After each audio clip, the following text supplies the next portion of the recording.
Tuhan, kembali lagi dalam program renungan Saat Teduh GPDI Mahanaim Tegal.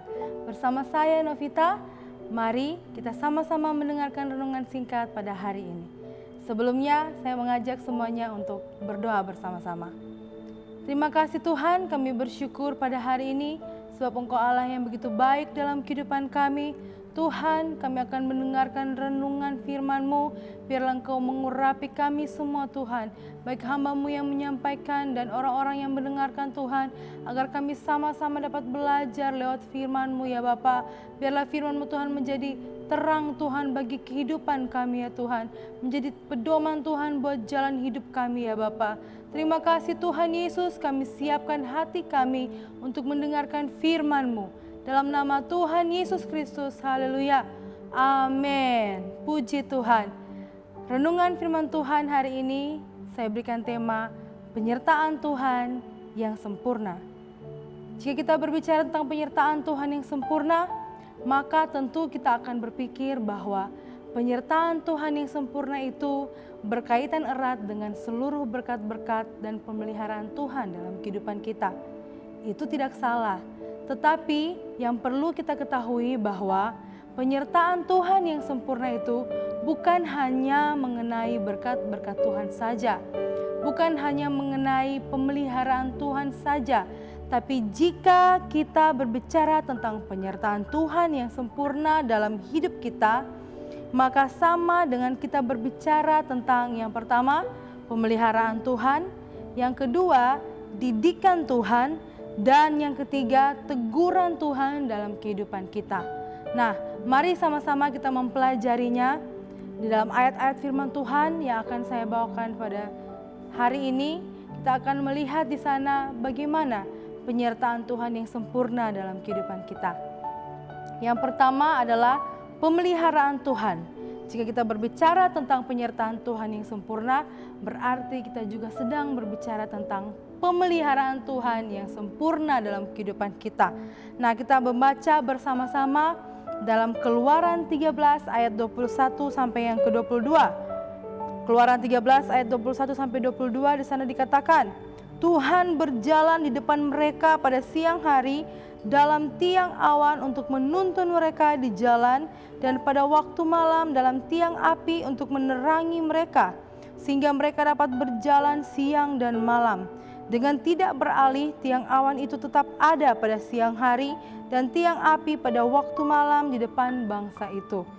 Puji Tuhan, kita melihat di sini pemeliharaan Tuhan yang nyata dalam kehidupan bangsa Israel. Amin. Allah menuntun umatnya, dalam konteks ini adalah bangsa Israel, dari tanah perbudakan menuju tanah perjanjian dengan dilindungi oleh tiang awan pada siang hari dan tiang api pada malam hari. Kita mengetahui bersama bahwa iklim yang ada di padang gurun itu adalah sangat ekstrim. Pada siang hari sangat-sangat panas dan pada malam hari sangat-sangat dingin. Tetapi dengan adanya tiang awan pada siang hari dan tiang api pada malam hari, maka bangsa Israel dapat merasakan iklim yang sangat pas. Tidak kedinginan dan tidak kepanasan. Selama perjalanan dari tempat perbudakan yaitu tanah Mesir menuju tanah Kanaan, yaitu tanah perjanjian yang diberikan Tuhan. Kita melihat di sana ada pemeliharaan Tuhan yang nyata dalam kehidupan bangsa Israel. Bukan cuman tiang awan dan tiang api yang menyertai bangsa Israel, tapi begitu banyak mujizat yang Tuhan lakukan sebagai bentuk pemeliharaan Tuhan dalam kehidupan bangsa Israel. Bukankah kita juga seperti itu? Kita Tuhan sudah selamatkan dari lumpur dosa, dari perbudakan dosa, dan sekarang ini kita ada dalam perjalanan menuju surga yang kekal. Dalam perjalanan kehidupan kita ada di dunia ini, kita seperti berjalan di padang gurun, tetapi jangan khawatir dan kita tidak usah cemas karena pemeliharaan Tuhan itu akan selalu nyata dalam kehidupan kita. Amin. Seperti Tuhan memelihara bangsa Israel, begitupun Tuhan akan memelihara kita, umat-umat Tuhan yang berharap kepadanya, umat-umat Tuhan yang percaya bahwa penyertaan Tuhan itu sempurna dalam kehidupan kita. Nah, lalu yang kedua, kita melihat di sini penyertaan Tuhan yang sempurna bukan hanya tentang pemeliharaan Tuhan, tetapi juga tentang didikan Tuhan.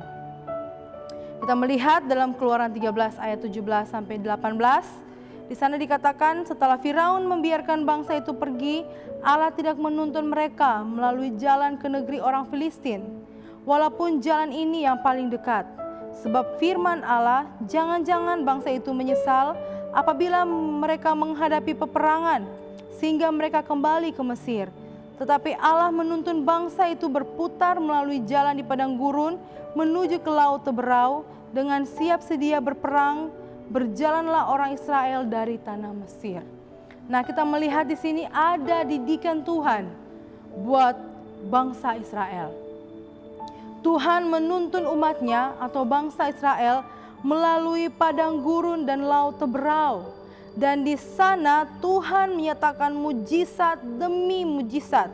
Dari perjalanan yang panjang itu, Tuhan ingin mendidik bangsa Israel untuk lebih mengenal pribadinya. Agar saat ada peperangan yang dihadapi bangsa Israel, agar saat ada kesulitan yang dihadapi bangsa Israel, mereka tidak kembali ke Mesir. Karena sudah mengenal dan mengerti dengan baik Tuhan yang mereka sembah. Mengerti dengan baik apa yang menjadi kerinduan Tuhan, rencana Tuhan dalam kehidupan mereka.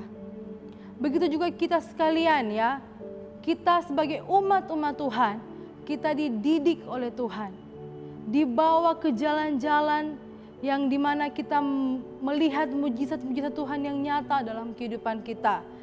Seringkali Tuhan membawa kita ke keadaan-keadaan dimana kita menghadapi cobaan atau ujian yang berat dalam kehidupan kita. Tetapi justru di sana Tuhan menyatakan mujizatnya. Justru di sana Tuhan menyatakan perlindungannya dalam kehidupan kita.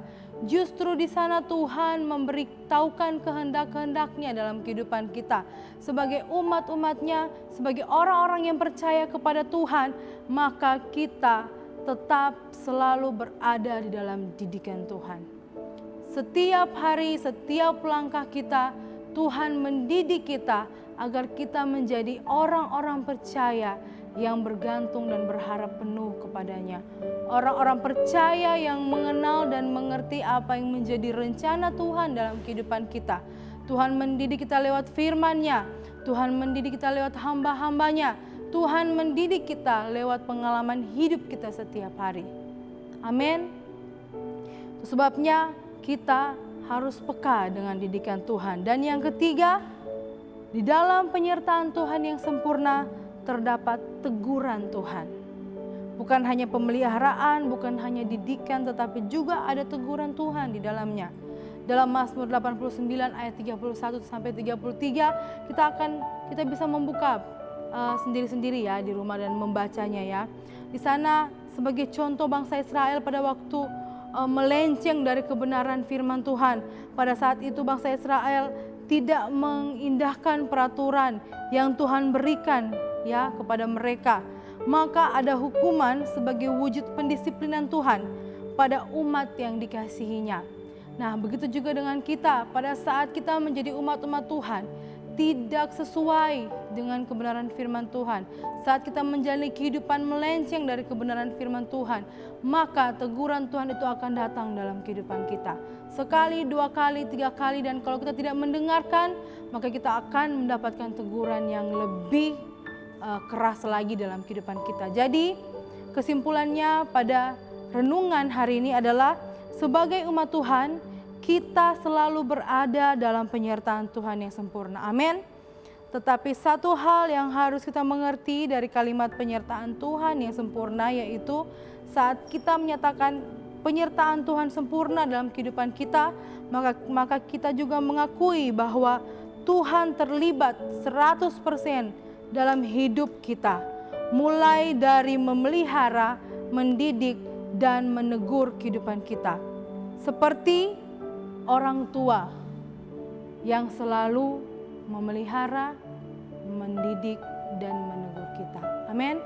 Itu sebabnya mari kita menjadi umat Tuhan yang selalu taat kepada firman Tuhan dan yang selalu mengerti apa yang menjadi kehendak Tuhan dalam kehidupan kita. Puji Tuhan, renungan singkat sampai di sini. Saya yakin dan percaya kita semua diberkati oleh renungan pada hari ini. Mari sama-sama kita berdoa. Terima kasih Tuhan, kami bersyukur pada saat hari ini kami sudah mendengarkan renungan firman-Mu. Biarlah kiranya renungan firman-Mu ini Tuhan dapat menjadi pedoman dalam kehidupan kami ya Bapa. Jadikan kami umat-umat-Mu yang selalu mengerti Tuhan, bahwa penyertaan-Mu selalu sempurna dalam kehidupan kami. Terima kasih ya Bapa.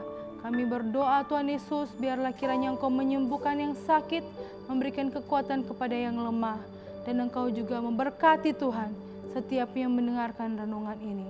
Dalam nama Tuhan Yesus Kristus, haleluya, amin. Tuhan sertaku melewati badai, Engkau menjagaku, ku tahu Kau selalu